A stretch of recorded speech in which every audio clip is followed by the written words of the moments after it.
6%. 6%, oui, c'est les ventes de voitures neuves en Europe qui ont encore plongé de 6% en janvier. C'est un plus bas historique depuis que ces statistiques existent. Et puis, ça suit surtout l'année catastrophique l'année dernière, moins 2,4% sur l'ensemble de l'année. Alors, c'est 682 596 voitures vendues, donc un mois de janvier catastrophique pour les ventes de voitures neuves en Europe. La France, c'est moins 18,6%. L'Italie, c'est moins 19,7%. Belgique, Pays-Bas, Pologne, moins 10%. Il n'y a que l'Allemagne, plus 8,5%. Et surtout le Royaume-Uni, plus 27,5% qui s'en sortent.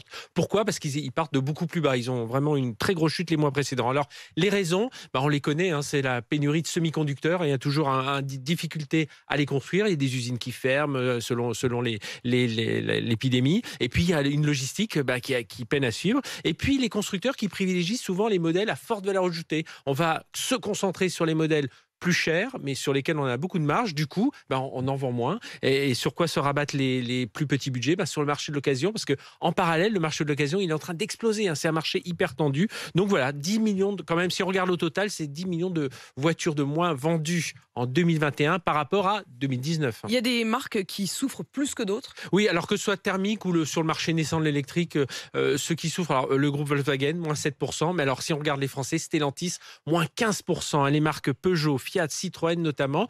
Chez Renault, on réussit à limiter la casse grâce à Dacia. C'est moins 3,5%. Alors, la marque Renault, elle, c'est moins 15% de vente. Mais grâce à Dacia, voilà, on limite cette casse. Et puis derrière, même le luxe, BM, c'est moins 9%. Mercedes, moins 13%.